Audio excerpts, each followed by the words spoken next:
In this episode, we're discussing what it looks like to be in service and how you can be infusing intention into the work that you're doing to build and increase impact and connection to better the world. Who doesn't want that? You ready? Let's do it. Hello, you are listening to the Love Your Life as a Performer podcast. I'm Kelly Youngman, and I am the life coach for performers. I help actors, singers, and dancers love themselves and their lives way more. So keep listening to learn how you can love your life both on and off the stage. Hello, and welcome back to episode 94 of the Love Your Life as a Performer podcast. Now, the episode recording is going to start in just a few seconds, but I do want to preface it with the fact that I recorded this a couple of weeks ago and it's just now making its way onto the podcast. I am going to trust that this is reaching you at the perfect time, and I hope you enjoy. I am sitting in a moment of deep gratitude and appreciation, and honestly, just like overflowing excitement for all the magic that's happening. And to give a little context to this, my partner, Terry, my fiance, soon to be husband, was recently drawn by Devon Rodriguez, who is a New York City-based artist that has drawn lots of creative individuals and unique human beings, and even Oprah. And the video was just released, and I was sitting with Terry watching this last night, and there was just this flood of, I'm going to get emotional, of love and just like awe and wonder of, one, not only the quality of human that I have found that I get to share my life with, but also just Devon's frequency and his embodiment of love, and just like his unique way of bringing people together through art. All of it, creativity, individuality, celebrating the love and connection of humanity in times where the world can feel so divided. It just has me sitting in this frequency and space of appreciation. And Terry is an amazing human being. Devon is an amazing human being. And just watching them sit down and share thoughts about the world and people and the importance of togetherness really just amplified something so beautiful in my being. And I'm so, like I said, just so grateful in this moment, especially today as I'm recording this, because it's so easy. And I was saying this to my mastermind today. It's so easy to get caught up on the frequency of our individual growth or our individual self, which, of course, as a life coach, I facilitate that space for people all day, every day. And I was telling them that this is really where two things can be true at once, right? Because yes, when we're so focused on ourselves that we're forgetting the value and reason to do the work on ourselves, that it's actually in service of everyone around us, right? It moves from this place of separation. It's not just like Terry said in the video, it's not just like me, right? It's not just like what I'm doing. It's like, how does what I'm doing impact the people around us? And I do think that it opens up the door to really understand that when we're doing work on ourselves, it's not just for the individual gain, right? And there's so many ways that you can look at this. And I said it like in the most, it was just like clear, pure download today as I was talking to my mastermind. And incidentally, I forgot to hit the record button on our session until after I had this like beautiful rant that just came right through me from source. But it's really understanding that if we're only focused on the goal, whether it's money, whether it's success, whether it's fame, if we're just focused on how that impacts us, we're missing out on we're missing out on the point, and we're missing out of the texture, of the richness, of the fullness of cultivating those things. Because again, as a life coach, 100%, I subscribe to everyone having the most magical, abundant, rich experience that you can imagine, and that life gets to be that good, and the better it gets, the better it gets. And this is partially why I think sometimes people reject the idea of continuing to grow, because it sometimes comes with this connotation of like it's this selfish perspective. When in reality, you cultivating and you doing your deep work to become exactly who you want to be in the world, which is really always ever a stripping away of belief systems, of paradigms of thinking, of limiting beliefs that no longer serve us, right? Things that we've maybe learned from other people and accepted as true that are not necessarily truths of the universe, right? If we are still existing inside of those limitations, we might not go for the money. We might not go for the success or the recognition or these things that sometimes, again, have this idea or misguided label of being selfish or being self-centered, when in actuality, all of those things can also be the byproduct of being in service, right? Doing the work for yourself to break generational trauma, to let go of generational lines of thinking that are no longer useful or in service of you being your highest self, right? Like doing the work to let go of, to release that, to be freed from it, is always in service of elevating the entire world's frequency. Like, let me say that again. When we slow down to do our own inner work, to really heal what no longer aligns with who you've become, that is 100% in service of the world, like in your everyday sphere of, you know, neighbors or friends or family members or your loved ones, as well as impacting and raising the frequency and the vibration of the entire world.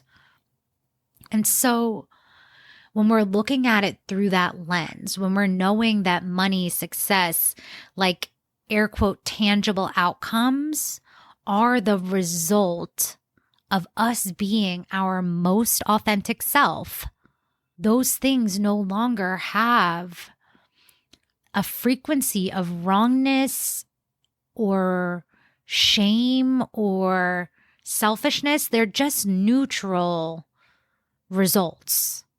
And if we're making money in a way that we love, if we're sharing our gifts and talents, whether it's services as an actor or a coach or a consultant, right? If we actually genuinely connect to the way that that adds value to the world and people around us, this is what allows you to become a person of increase, as one of my coaches says. When you're actively knowing that the work you do, the investments you make in yourself with time, money, and energy, right? Like when you actually invest in yourself, knowing that the outcome is going to be raising the frequency of the world, like actually literally making the world a better place by you learning how to cultivate your own joy, your own happiness, having the emotional bandwidth to hold space for more challenging or difficult emotions, right? That literally impacts everyone around you. You being more resourced is in service of everyone. And when your result of being resourced comes from being compensated and being paid for what your unique magic is, are you starting to see how this is like such a symbiotic thing? And this comes from really understanding the flow of things coming in, things going out, but really being a steward of the experience and being in service of everyone around you. This is when we get into like generosity and abundance and overflow of showing up and being a light, of having access to more love, right? That frequency, that channel allows you to be willing to receive more. It allows you to stop focusing on like the getting, like, what do I get out of this? I need more money. I have to have, like, we move out of that frequency into what becomes flow and service. Now, it's interesting because I feel like what's coming up is I've had conversations with people where they're like, well, I don't want to be in service because that's when I get taken advantage of, or that's when I get depleted, or that's when, you know, I've had to slow down and take breaks. And I think what I want to say to that is that it's about being available for love while still honoring boundaries, because boundaries are still the highest form of love for yourself when you're being your own caretaker and being responsible for curating the experience you want to have, right? So we're not being in service of others at the expense of yourself, but we're knowing that prioritizing yourself is in service of others, which allows you to show up and give generously. Are you picking up what I'm putting down, right? Like, to actually be a person who makes the world a better place, we have to know how to be resourced in our energy, in cultivating experiences that we love, in prioritizing our own joy, in knowing how to make space for and allow pleasure beyond our wildest dreams. When we're doing that more of the time, we're giving from generosity, which allows us to receive. But when we really know that we're all the same thing happening, that is like Terry's go-to slogan, we are all the same thing happening. Because even though our body looks like it ends, if we put our hand under a microscope, we are energy. We're atoms. We have space. We're not actually a solid, meaning like this ends here and the rest of the world is separate. We are all the same thing. We're all connected. And I just want to offer that, again, when you are taking care of yourself, when you learn how to really know and trust that your growth, your healing, your talents, your unique being is valuable, when you know that to be true, not only does it make you more excited, eager, and willing to share that with others, you will know that that puts you into the flow of receiving when you're generously giving without expectation. And that doesn't mean we separate our desires or we prolong our desires or that we don't allow ourselves to move towards things that we would love, right? But when we're just simply knowing that us being our fullest, most alive, emotionally resourced, nurtured, supported selves, that it is a gift to the world and everyone around us. That's what I got for you this week. I just want you to plug into, if you really truly knew, if you weren't hurrying and worrying and in doubt about what's coming next, how much more would you be willing to give right now? How much more capacity would you have to love and be in service of others? And then also, how much would you be willing to receive? It's kind of blowing my mind today. And I have a couple other topics that I'm excited to record because, again, things are changing rapidly in my clients' lives and in my own too. And I'm excited to record those for you as well. But look for the places that you get to nurture the enoughness. Actively look for the sufficiency that's here. So often we're projecting that we're going to run out. We're going to run out of money. We're going to be homeless. Like when we start taking risks or investing in ourselves or planning things, so often we can allow that fear to start to surface. But the true nature of the universe is that we always have exactly what we need. And if you are willing to plant that belief now in your body, in your soul, at the deepest level of your subconscious, you will continue to move with the knowing that the universe has your back, that you are supported, that you're not separate from other people. And that when you really do allow yourself to tap into the abundance and frequency of love at your highest, you will always only receive more than you ever expected. It's not about getting. It's about giving and receiving, which are actually the same thing. All right. I love you all. I'll meet you back here next week for another episode.